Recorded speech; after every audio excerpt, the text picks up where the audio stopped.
Grab a bucket of balls, shankers, slicers, scullers, pullers, Haza Rocketeers, and even you cheeky scratch golfers. We will improve your golf game and hopefully let you enjoy the greatest and most frustrating sport on the planet.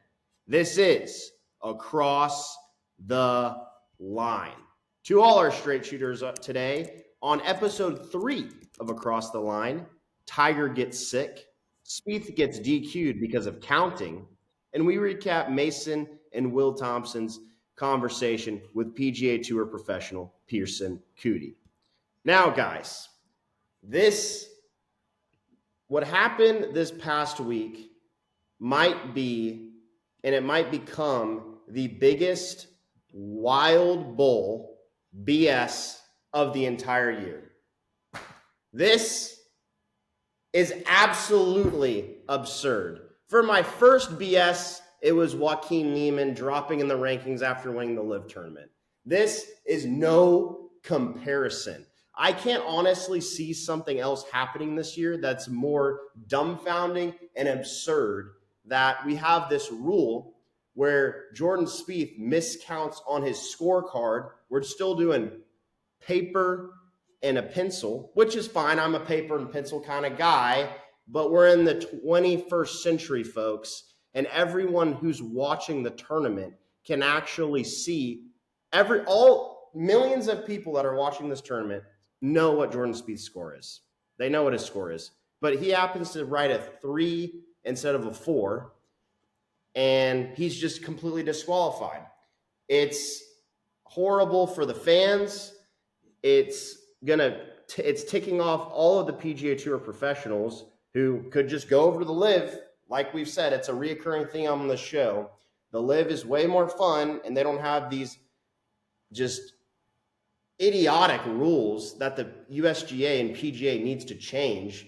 And if you go to any other sport on the planet, for the most part, no one has to take their score. I get it's a gentleman's game. I get it's tradition. I get those are the rules. We've all had to take our scores.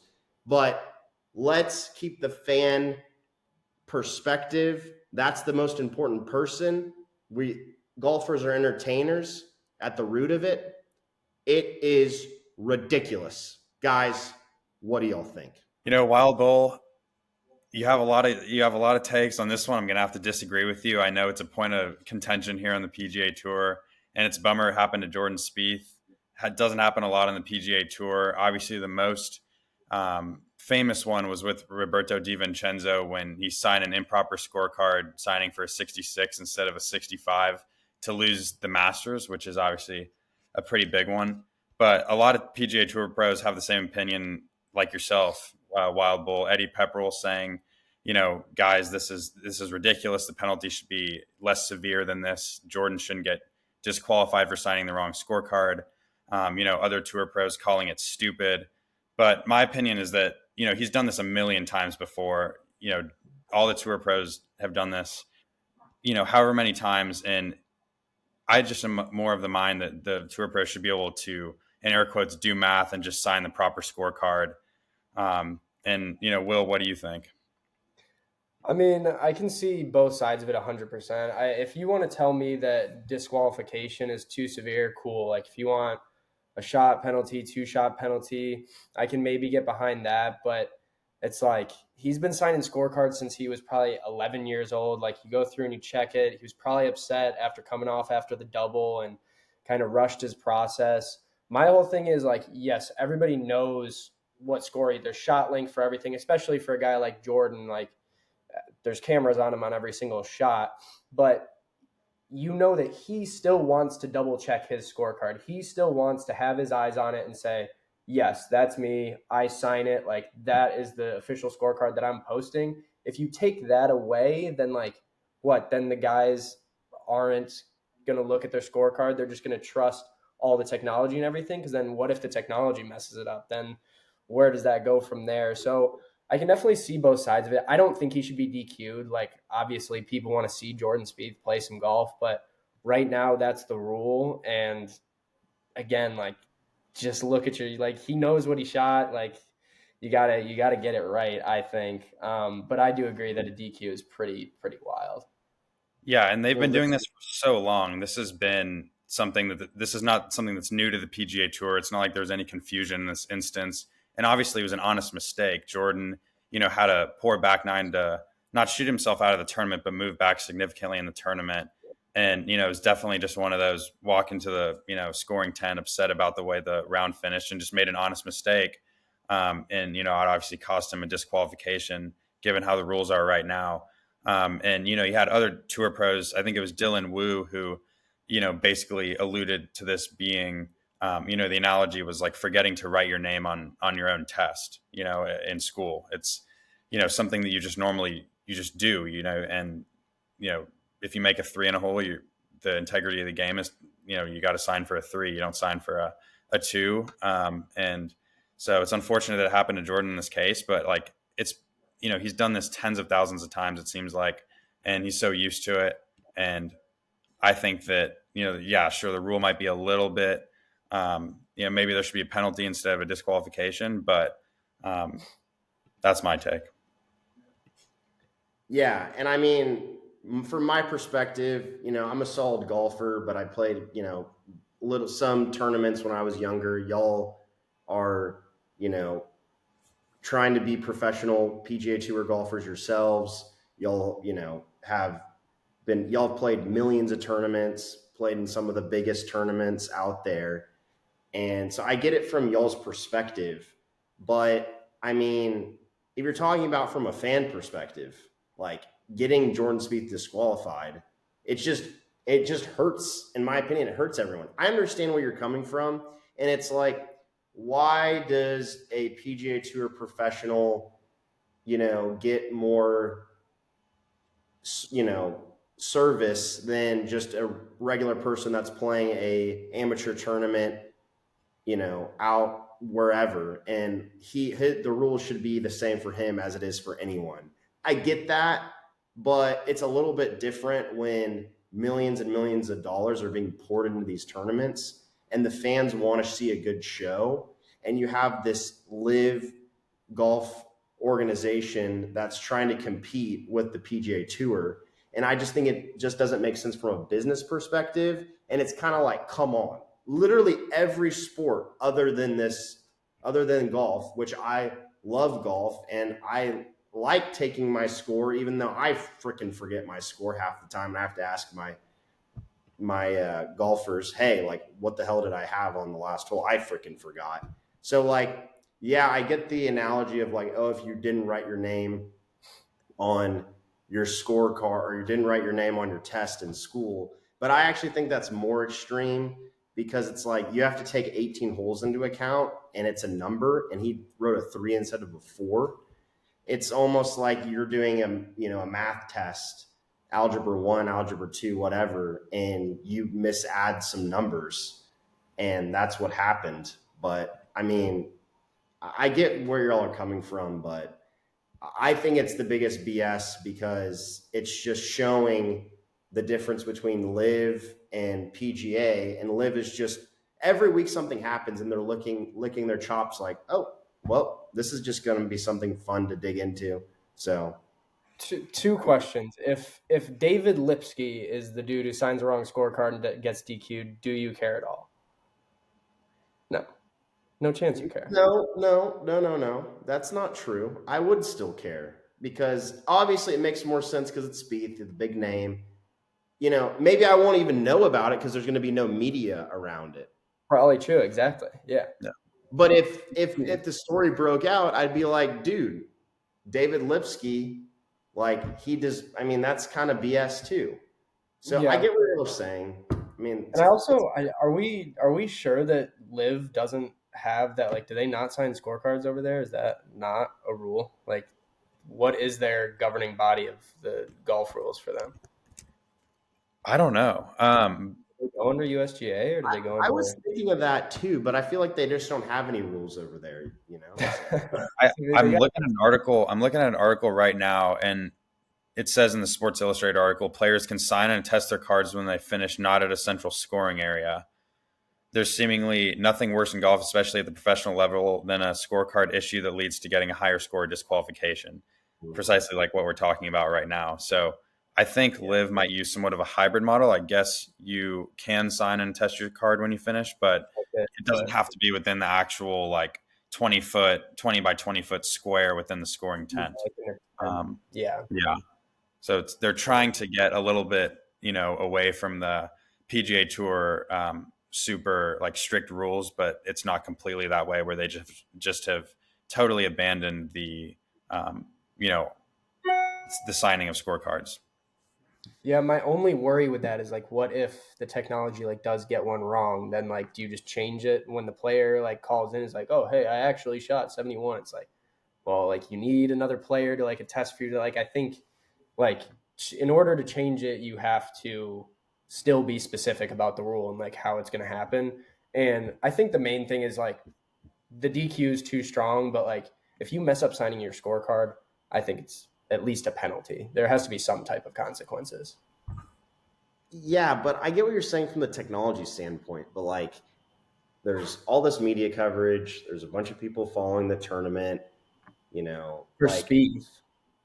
Like yeah, if it's like a technology nobody dude. technology will. Like if that's screwed up, that would be, and we've seen it when we watch a hoop game, football game, we see the score change on the scoreboard when they didn't add the 2 points. Let's say someone made a layup and they forgot to, and then it hesitates. But like I cannot see a situation hire 18 people to take score on every hole and just mark it down, and they're the marker. Yeah, And but then Jordan still is going to want to make sure that that marker got it right, and then there has to be some way to verify what is right. There has to be something to do that. Because what if the marker messes it up? that's true. I've had markers in my tournaments, and they have no clue what's going on out there. Like they straight up Oh, don't. that's true. You can't trust. Yeah, that's fair. I'm But gonna like, stick by my BS of the year, yeah, no, I but can't blame you. It is frustrating. but y'all have some valid points. So, Mace, is there anything else you'd like to add? No, I just think there has to be checks and balances always. If Thompson and I are playing a tournament together, he's going to be keeping my score. I'm going to be keeping his score. And I think that is something that upholds the integrity of the game. I think if, you start to lose that a little bit, I think, it creates a moral hazard to an extent. And you don't want to have that in a game that, promotes integrity and trust and all of the great values of life that golf does. So I think it's one of the things that makes, golf so great. You're your own referee. And it's an individual game, but I do think that a disqualification might be a little strict. However, again, there has to be checks and balances, and integrity is such an important part of the game. And again, in this case, Jordan, he didn't mean to sign for a lower score; he just made an honest mistake. But I think it is one of the things that upholds value in this game for sure. And we'll end on this. I'll end on this point, so you can just process this to all of our listeners and to Mason and Will. You said checks and balances. If we're describing an analogy between that, Jordan Spieth is the executive branch. He's the president, right? There's still the legislative and the judicial branch. So there could still be a judge in this point to say, you know what, man, like you wrote a 3 and a 4. I see where you're coming from. This is ridiculous. We'll keep you in the tournament. I think there should be a rules judge, not a rules official, and not another judge that has some common sense that can come in and say, all right, in this situation, I get it. And it applies to all players, the Lipskis of the world, to the Spieths, all players, not just the big names. All right. So another crazy thing happened in this tournament. Probably the biggest news of the tournament, other than the Spieth DQ, was Tiger Woods. He's back. He's back playing tournaments. Wait, no. He wasn't back very long, because unlike a Michael Jordan flu game where he won an NBA Finals, Tiger Woods came back and got the flu and had to withdraw from the tournament. Now, that's not saying, Tiger's tough as nails. He won a U.S. Open back in the day on a broken leg, I believe. That was like, what, 08? Guys, 08. right? Yep. Yeah. So the guy's tough as nails. So what do y'all think about this, him just withdrawing from the flu? Like, I feel like that guy's he's got the immune system of a of a lion and gazelle mix, and he'll never die. But I mean, he's got back issues, but that's about it. So, what do y'all think of this? Yeah, it's a shame. I mean, anytime Tiger is playing in a golf tournament, the buzz around it is doubled minimum, right? Everybody wants to see Tiger play and play well. I also think there's kind of and I fall victim to it, right? Like whenever you hear somebody say, "Oh, I'm sick. I can't come into work. I'm sick," you like kind of don't believe them fully. But if Tiger is telling you, "Oh, my knees effed up," it's like, "Oh, okay, yeah, like probably true." So I don't think he's pulling out. Like I think it must have been something serious to make him pull out. Whether I think he called it an influenza, which was interesting terminology. So I don't know. He must have been pretty sick. I hope he can get healthy. And my main thing is I would just love to see Tiger be able to like play 4 rounds in those big tournaments. As long as he can go to Augusta, play all 4 rounds, obviously if he makes the cut and whatnot, and do the majors, make the cut, and maybe sneak in and compete in a couple, that'd be great. But it's kind of, I don't know if sad is the right word, but it's sad to see Tiger in such a past prime form with all these injuries, just grinding it out every single week, whether it's having his knee held together by a few pins or back surgery or influenza. It's just like it seems like right now it's a success if he finishes a tournament, and that's not what you're used to seeing from him. So I hope he can start to enjoy it and get 4 rounds in. If not, like maybe just ride off into the sunset, in my opinion. For sure. And, it seems like Tiger's been battling these injuries for such a long time, even as Wild Bull said back in 2008 with the knee and everything, even before that. And, even looking at the way that he would practice back at home, let alone from the 20 plus tournaments he'd play a year, he was going 9, 10, 11, 12 hours a day. So, he did his body no favors. And clearly now at this point, now that he's, getting close to the age of 50, it's obviously catching up to him. So, as Thompson says, it's a shame because, as a golf lover and as golf watcher, we want to see Tiger play and we want to see Tiger play the majors. And, I think this would have been a cool week to see Tiger get, 4 healthy rounds under his belt, get reimmersed into the competition, maybe get one more rep before going to Augusta, and hoping that his game would be somewhat peaked and primed to make a run there. But now at this point, we're just hoping that he's healthy for it and can play. So we'll see. In this case, it wasn't a back or it wasn't a knee. It was an illness, which I guess is somewhat better than it being something that's going to take a long time to, recover from as far as surgery or anything like that goes. But just as Thompson said, you want to see Tiger play, and you hate to see him not be around. Especially Riviera, especially at his event. Like there were multiple things at play at this tournament. But hopefully he can get back and get ready for the Masters and maybe get one more competitive rep before then. I don't know what his next tournament is supposed to be, but it would be great to see him be ready for Augusta when it comes around in April. Yeah, I mean, Tiger is the sole person who transformed golf to what it is today. He's the GOAT. But like, guys, y'all are being really nice to him, and y'all should, because the flu, I hate the flu. Everyone gets the flu.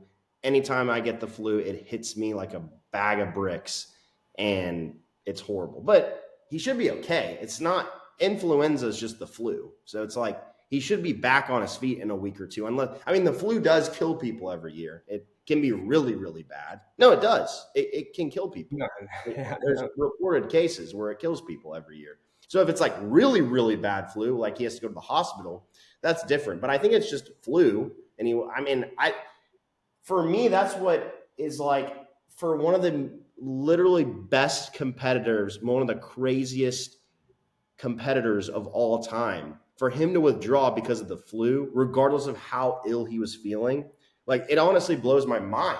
Because like if I had the flu in a golf tournament, I would withdraw because like I'm a very competitive person, but at this point I'm like, is it worth it? Like I'm feeling 104 degrees or I'm 104 degrees, I'm coughing, whatever. Also, you don't want to get other people sick.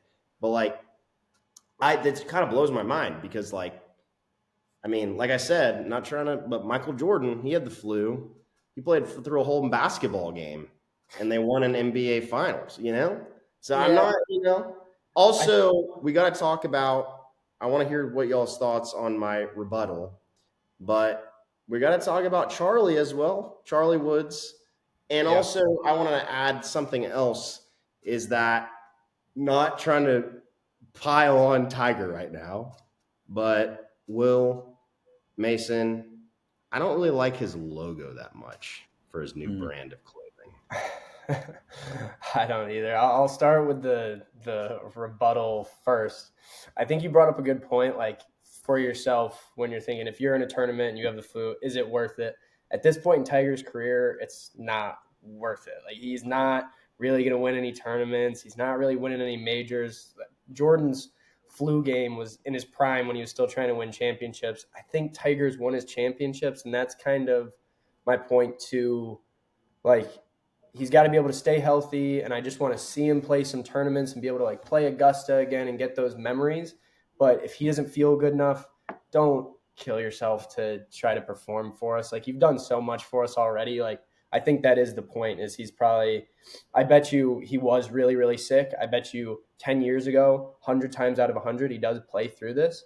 But at this point, it's like I'm not going to make myself worse. Talking about Charlie, I think it's so. I understand why he gets so much hype. Obviously, he's Tiger Woods' son, but the dude's 15 years old. He's trying to go play in a one-day pre-qualifier and get a rep in, and then he doesn't play well, shoots mid-80s, has a big number on a hole. And then you look through the comments, and it's a mix of, oh, see, like, told you he didn't have it, or, oh, it's just one bad day. Like, this kid's elite. He's going to be on the PGA Tour. This is such a long process. Like, Mason and I were really freaking good when we were 15. I qualified for USAM. Mason was winning Callaway Worlds. Like, we were at the top of it, and we're still grinding on mini tours, and we're 23. Like, this isn't just like, oh, he's got the last name, he's got a tour card. And I'm not saying he won't get it. I'm not saying he will. It's just like, let the kid go play some golf. Everybody give him a break. I understand, like, for the father PNC, put the cameras on, he's playing with his dad. Like, that's a big deal. But if he's just going to try to play in a one-day tournament, you got to cut the kid some slack. Like, that is so much pressure. And hopefully it prepares him well in the future. But I just hope it doesn't, like, I hope he's still able to have fun with it, with how many eyes are on him. And then as for the Tiger logo, I'm not really the biggest fan either. They're still going to bring in a boatload of money because people are going to buy it. But I'm just not really a fan of the 3-word, to be honest. I'm not a fan of Sunday Red. Like, I think they kind of missed the ball with that one. But I'll pass it to Noam to give his response to those. For sure. And I'll start with Charlie here, just because it was something that Thompson and I were talking about even before we got on this call. You know, Thompson hit the nail on the head. Obviously, we had success at a pretty young age. We were playing big tournaments when we were 15. And, you know, in Charlie's case, he's obviously a very good golfer, but everybody moves at their own pace. And in Charlie's case, like, he's going to do a pre-qualifier to try to qualify for a PGA Tour event. Cut the kid some slack. I mean, he's just trying to enjoy the game. He makes one big hole and he loses 8 strokes. I mean, if he makes again, it's far fetched, but to say he would have made a par on that hole, he would have shot a 78. People wouldn't be scrutinizing him to the level that they are. And the kid's 15. I think it's ridiculous that he's in this spotlight to this extent. And, you know, just as Thompson said, he had a lot of spotlight on him ever since he played the PNC with Tiger. And getting all the cameras on him at a young age is great experience. And that's a great way to, you know, get better at the game, is to put yourself in high pressure situations and to play big tournaments. But again, the kid's 15 years old. Like, we need to settle down a little bit with this. You know, he's going to be the next Tiger because that's who his dad is. Like, that's so far fetched. And, you know, people need to leave the kid alone and let his, you know, enjoyment for the game take him as far as it possibly can. Let the kid be a kid. Exactly. Stop it, people. Stop it. And yes, I was a little bit hard on Tiger. I agree with you, Will Thompson. Like, obviously, like at this stage in his career, and Mason, like he doesn't care, and he should care about his he should be caring about his long term health and Charlie and his kids. And I feel like we've actually seen him develop more and mature, and that's him withdrawing from the tournament. I'm just surprised because he's Tiger, but him withdrawing of the tournament, I actually think shows a sign of maturity, and that golf is not just all that he's obsessed about. And then, which is a good thing to all you golfers out there. Golf's great. Golf's important. Golf as much as you want. We all love golf on this pod, but there are more things to life than the white ball. Right, guys? Like, and you need balance. You need balance for sure. Balance is everything, and it'll help your golf game too if you have some balance, right? I mean, if you're just trying to solely just grind, you might grind yourself away from the game, honestly. And then the last thing I wanted to say regarding Charlie Woods is a friend of the show, Paige Spiranak. She tweeted 3 hours ago, "How about we let Charlie Woods develop his game without constant media coverage? Golf is mentally challenging enough without all the added eyeballs on him and pressure." Well said, Paige. We know you're avid listener and watcher of the podcast, and we appreciate your support for a 15-year-old kid just trying to be a kid. All right. Well, let's talk about and close out with the thoughts on the tournament that just happened. We just talked about Jordan Spieth. We just talked about Tiger Woods. Hideki Matsuyama won the tournament. He's one of the most exciting players of this generation, and it's actually exciting to see him win because the PGA Tour needed that with all the great players going to live. So what are y'all's main takeaways from the tournament? And let's go right into the Mexico Open.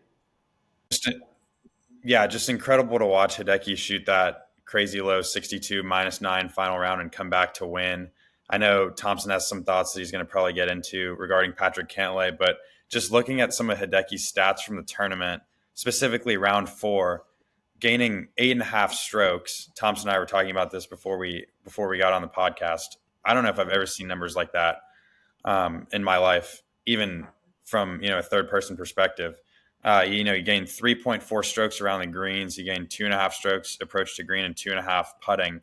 I mean, that's a ridiculous performance, and to see him come back and shoot -9 at that golf course and reel the field in to that extent is just unbelievable. Yeah, when Hideki's on, he might be the best golfer in the world, like bar none, like nobody else. I mean, when he's got his A game, he hits shots to 1 foot, 2 feet. I mean, that final round was really, really absurd. My Cantlay take is that he needs to shit or get off the pot. Like, he either needs to say, I am one of the best players in the world, I'm top 5, I'm here, and I'm going to start winning a bunch of tournaments, or like, get out of here, right? Like, there's so many situations where it's like, see his name in the leaderboard, and gosh, like when he's playing good, he's so good, and he just doesn't get the job done. It's like, what are we doing here? And I kind of get the same feeling with Xander, honestly. Like, I almost think they're kind of the same player. Like, they're both so good, but they just don't really do anything to like put themselves in that upper echelon. So yeah, I wish they would pick one. I wish they'd either start winning some or kind of get off the leaderboard. I know they're probably going to keep staying on the leaderboard, so I'm hoping that they start to close some more out and can really take off. Well, I mean, get off the leaderboard or just go on to live. Why not? Like, why not, guys? Xander Schauffele is one of the picks of this year to leave for live. Or actually, y'all didn't pick him. Y'all said most likely for live. But, I mean, I agree. But, like, also with Patrick Cantlay, you want to see him succeed, but then you don't want to see him succeed because he's the slowest player on the PGA Tour. Yeah, he's And widely hated as well. so I don't know, guys. I don't know if I want to see Cantlay at the top of the leaderboard. Yeah. And now we are going to transition to the Mexico Open. We can cheat because the first round has already been completed. And I want to start with you, Mason. Who is your pick for this week?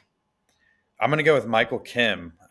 He's had a couple good showings this year. He's played 4 events, got a tied 6th finish at the American Express with a 25 under par performance, and 2 other pretty solid performances at the Sony Open as well as the Farmers. So I think he's in good form. I think he's off to a good start this year. He just shot 2 under in the first round, so he's not too far back. He's T29 for now. I think he's going to have a really good round tomorrow and then be around top 10 going into the weekend. And I think he's going to get it done. And I think it's going to restart kind of his comeback a little bit. And I think he's going to start playing some really good golf as a result of this. Will Thompson, what do you think? Love that pick. I got Cam Champ. He's up on the leaderboard 5 under right now, so obviously he's got a chance. I'm glad I get to cheat a little bit. But I was talking to Mason earlier. He's done a lot of really good work on his swing. He used to have this really big, like shallow, laid off move in his transition, and he's really tightened it up. I've seen him on Instagram with David Woods PGA doing a lot of work with like that tour striker ball that you put between your forearms to keep you in a really connected top position. So I think he's done a lot of work to just tighten that up, make it a little bit more consistent, and it's working this week. And he's a fun player to watch, hits the ball a mile. So I'd love for him to keep playing well and grab a win this week and carry it on the rest of the year. And my pick, I've actually changed my pick mid-show. First, because I'm just changed my pick to spite Will Thompson. So my pick, my pick is David Lipsky. David Lipsky, because Will Thompson said, "Oh, if David Lipsky got disqualified, would you care, Will, or Wild Bull?" And I said, "Yes, I would." And right now, he is tied for 3rd in this tournament. And he's actually the only American in the top 3 right now. So that is my pick, David Lipsky. He's going to win it all, and he's going to get a lot of media attention this next week. What do you think, Will? I mean, he's right up there. I love it. David Lipsky's a good player. Mason, what do you think of David Lipsky?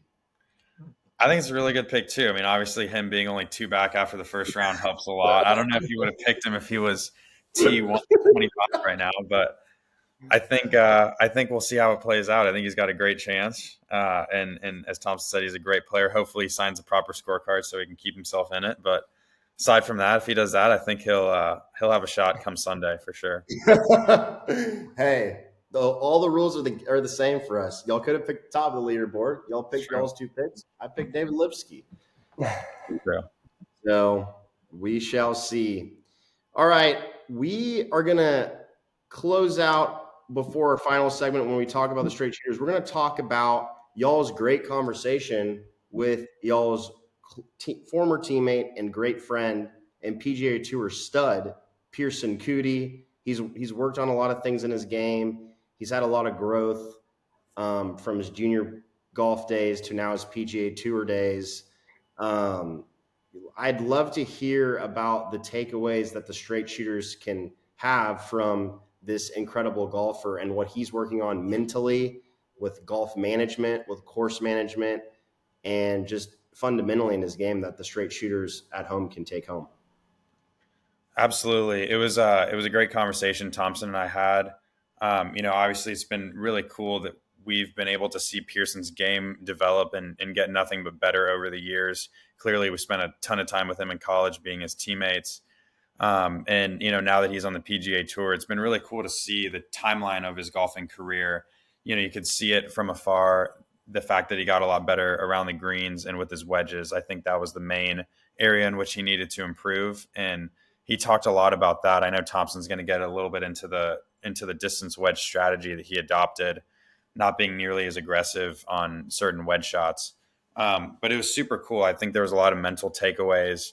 And he dove really well into the ways the courses are set up, from junior golf to college golf to the Korn Ferry Tour to the PGA Tour, and how the PGA Tour courses are a lot more demanding, and how it suits some people's games more so than others.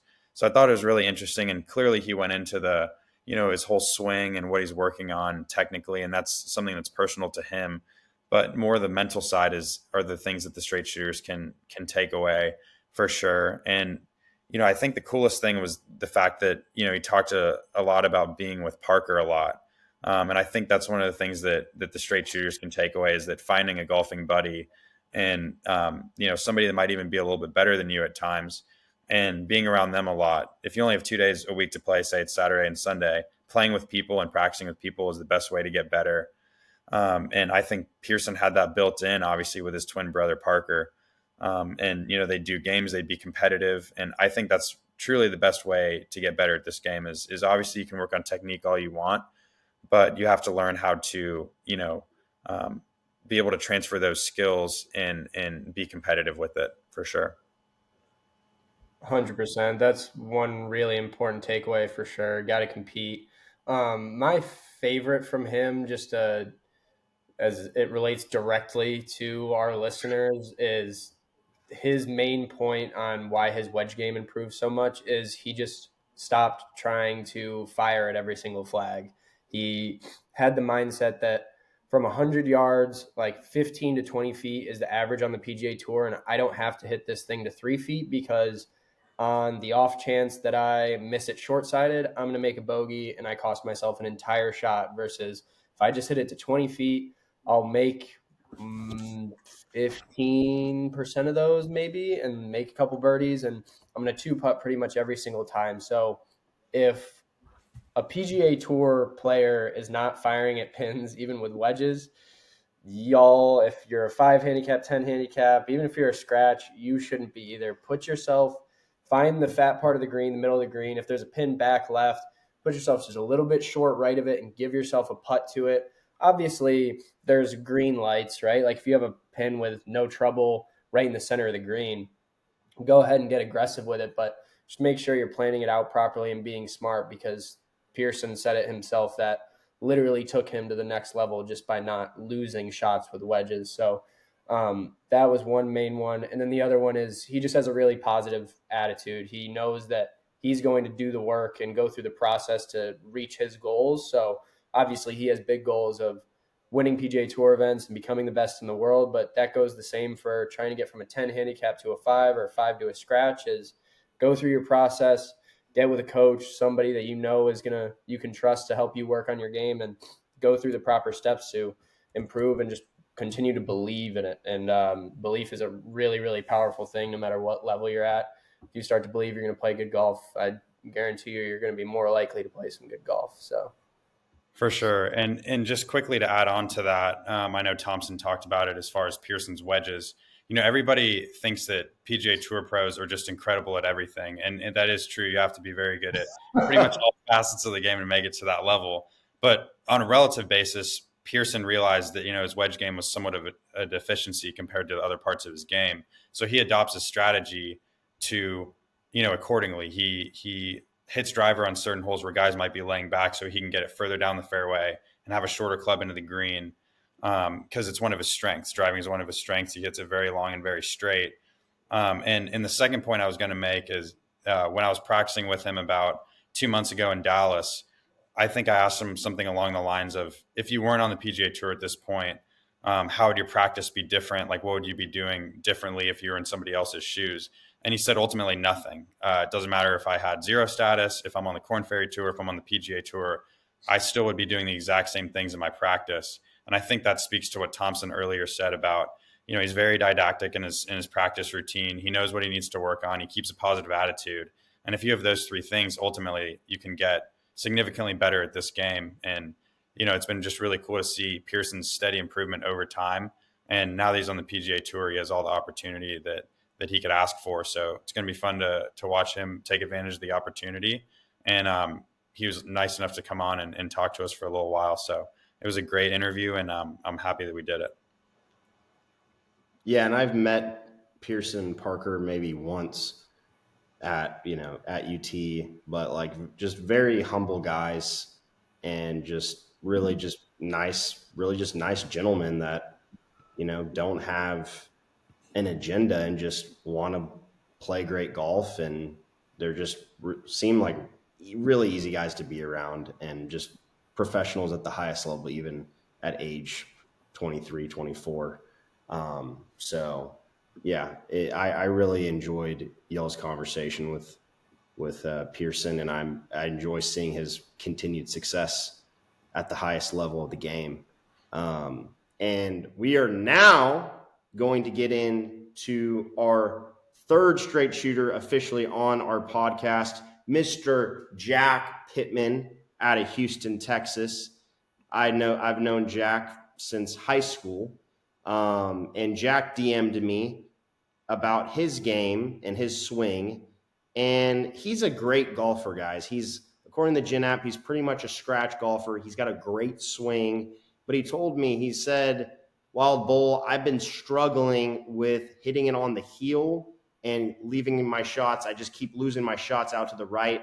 So for all of our straight shooters watching, this is going to be an interesting one to analyze, because you might see with the naked eye that, there's not a lot that he needs to change significantly. But our two golf instruction experts, Will and Mason, are going to dissect why he's hitting it on the heel and why he's losing his shots out to the right for a scratch golfer. So this is going to be a great tip for you more advanced golfers out there. And Mason, what do we got? And Will T, we're going to analyze the swing first, and then Mason's going to go on the simulator and give the instructional lesson. Yeah, so exactly like you said, this is a really good swing. Like if you just play it kind of without any of these lines on there or anything, you don't really have too much to say. But after going into a little bit deeper analysis, in my opinion, the only thing that I would make a huge change on is not even huge, but the thing that's causing, in my opinion, the heel balls and right misses is these hips coming off this wall here. And it's such a common thing with golfers. I've been working on this, just that early extension with the hips, right? So when those hips go in towards the golf ball, that eliminates your space here for the club to swing past your body.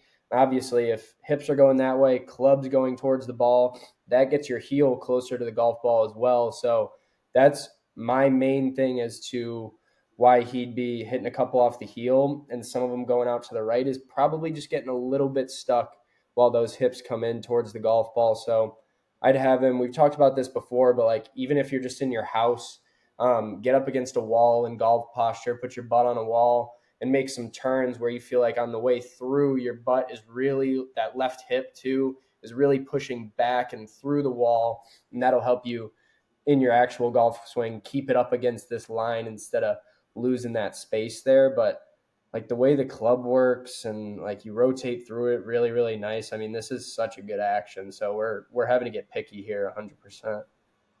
And that Absolutely. was, Mason, before you talk about the actual swing lesson, that was kind of the same thing also we saw with Jay Resmini a little bit, right? He wasn't keeping his butt back.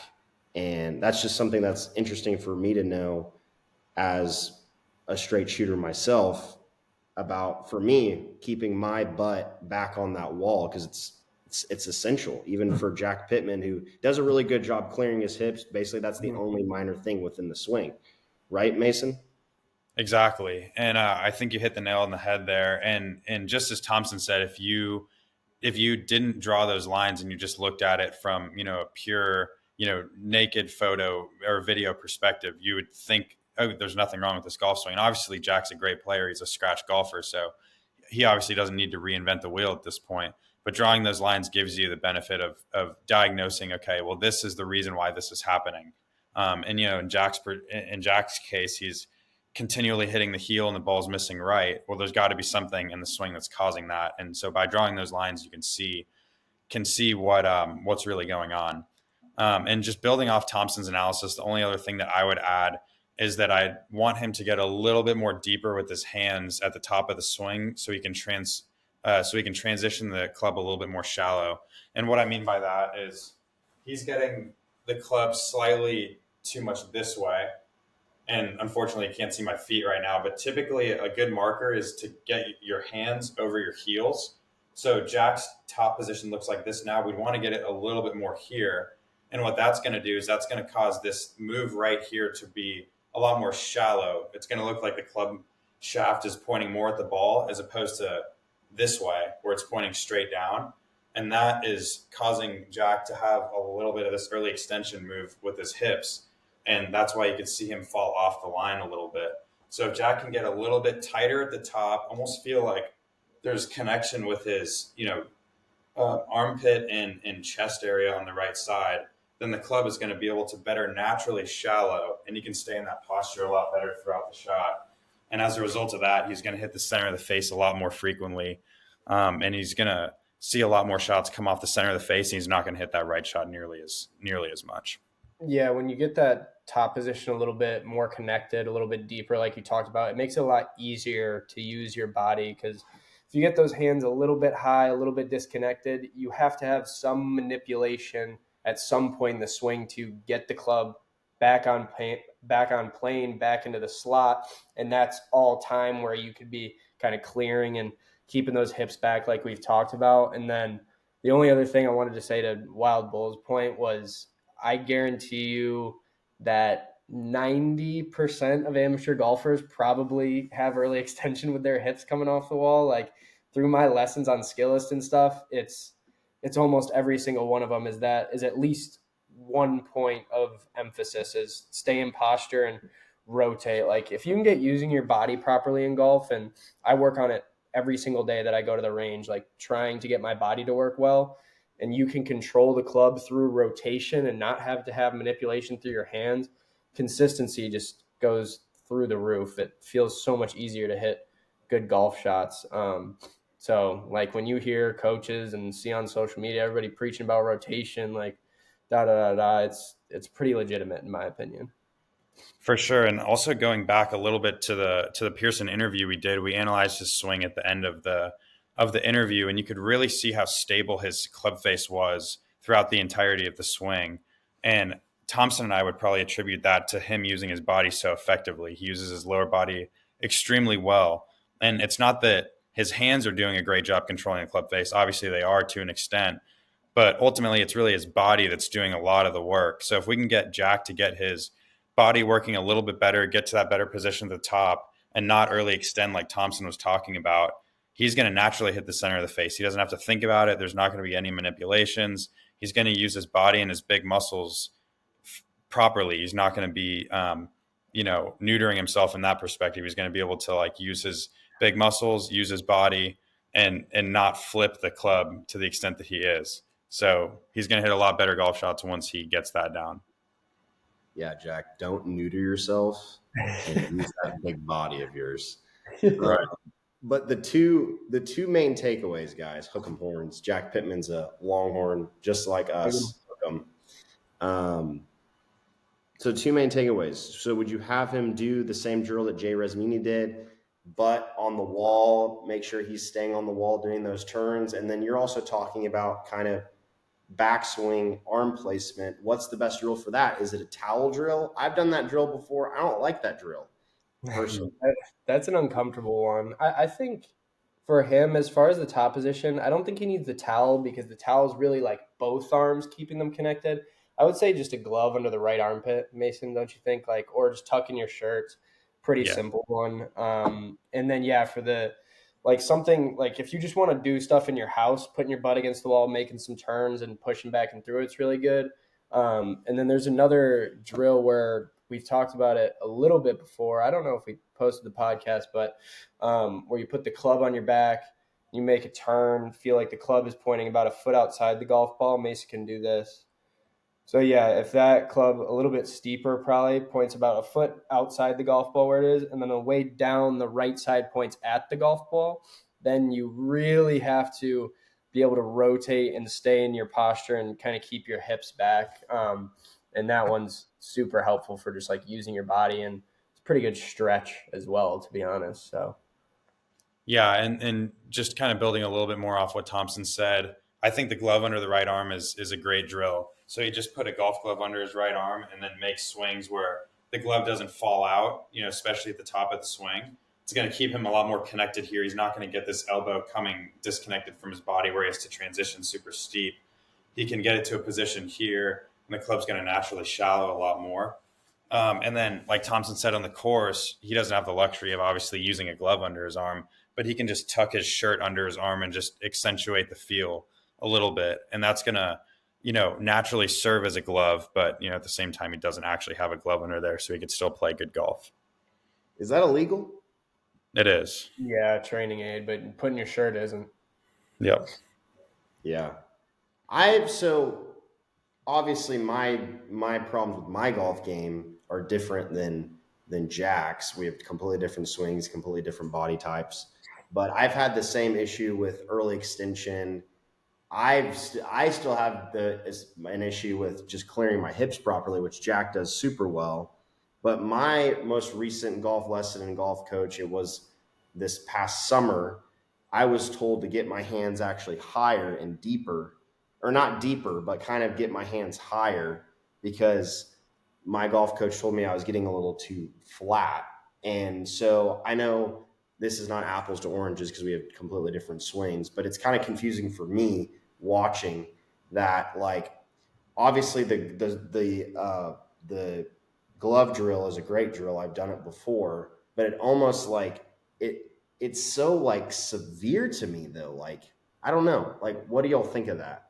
That's like golf is so tendency based. Like I get this when I post my TikToks and stuff. Like I get comments like, "Oh, this isn't right." Like I got told to do the opposite thing. It's like it's probably because it's not your tendency, right? So like if for you, Wild Bull, if you have a tendency to kind of get back going flat, your arms get or your hands get going really deep, like disregard everything about trying to get your arms deeper. Like maybe at the time it was better for you. You needed to feel like your hands were higher so that they got into the proper position, right? Like that's another thing too is feel and real are two very different things. So like if you are over here with your hands being too flat at the top and your feel is to have them really really high, ideally that meets you in the middle into a perfect top position. But for Jack, his hands get a little high, so he's kind of over here. He's got to feel flatter over here to get him into a perfect top position. Yeah. So like golf is so individual and specific. It's like I think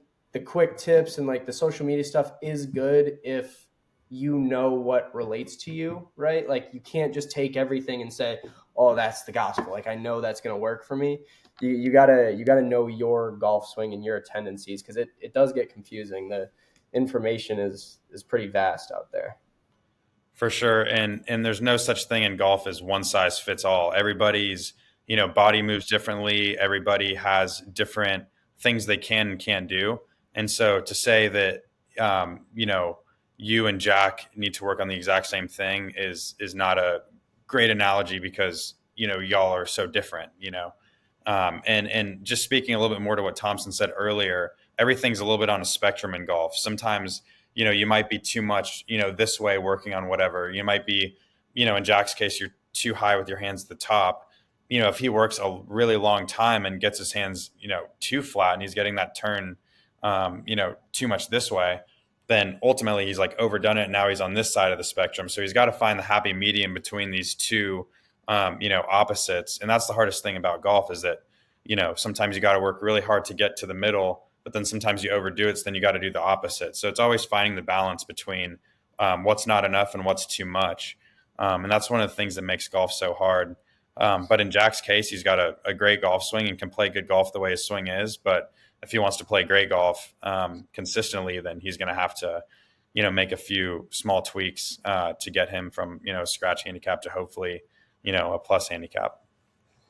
Yeah, no, couldn't agree more. I just wanted to bring up that point because even for me, it's like confusing. seeing all of the vast amount of tips and information and all the things I've tried from all the coaches I've dealt with, instructors, things I've looked up on my own. They say there's all these golf articles, videos, YouTube videos, whatever, that say, oh, if you have this problem, do this, which we're saying on this show, no, that's not right. If we had a complete golf formula to tell you exactly if you're doing this XYZ, then here's the output for you, we'd all be very wealthy on this podcast if we had the formula right away. It's so specific per golfer, and you have to analyze all the different individuals and all the different individuals and all the different variables that go into it. And that's why Will Thompson has a little great side hustle himself, because it's a visual game and you have to have someone with this vast amount of knowledge that goes back for 10, 15, 20 years and can tell you all the things that he's gone through that has been correct, wrong. And it's like, when you go to the doctor, they have a procedure that they go through and they have a checklist of, if this is wrong, then this is probably the diagnosis. But sometimes you can't explain the diagnosis and you have to have that professional help. So that's just what I wanted to end with. Right, gents? 100%. The other thing I wanted to add quick too is sometimes the same problem that you're working on, you have to explain it, like you said, in a different way to different people. So I had two guys who were both really, really steep. One guy, I told him, go hit some draws and swing out to the right. And he got it right away just by feeling the path, and it shallowed him out nice. The guy I've been working with recently, he's like, I don't really feel like that's working. So I got more mechanical with him. I told him, feel like his right arm externally rotates and his elbow gets more in front, like almost as if he's skipping a rock down through impact. Instead of chopping wood, he's skipping a rock. And he was like, wow, like that one really hit for me. So some dude might just want to go hit a few draws, and another guy might want to know exactly what's going on and get super mechanical. So yeah, it's not even just everybody has different tendencies. It's also everybody learns differently too. And there's different ways to explain things and different analogies to get somebody to the proper spot. So golf's a weird game, but that's why it's fun. Yeah, absolutely. And everyone, Jack Pittman, thank you so much for sending in your swing video. We enjoy analyzing them, and we hope you find these tips helpful. And we're going to check in on Jack and all of our straight shooters to see how they're doing and progressing with the tips we've provided, because we know they're going to help them out. And if you are any straight shooter on the planet and you want to watch and listen to the content of the Across the Line show, you can find us on YouTube, Spotify, TikTok, and Instagram at Across the Line Golf. Thank you to all of our straight shooters for tuning in today. You are one step closer to banging home birdies and getting across the line. Thank you.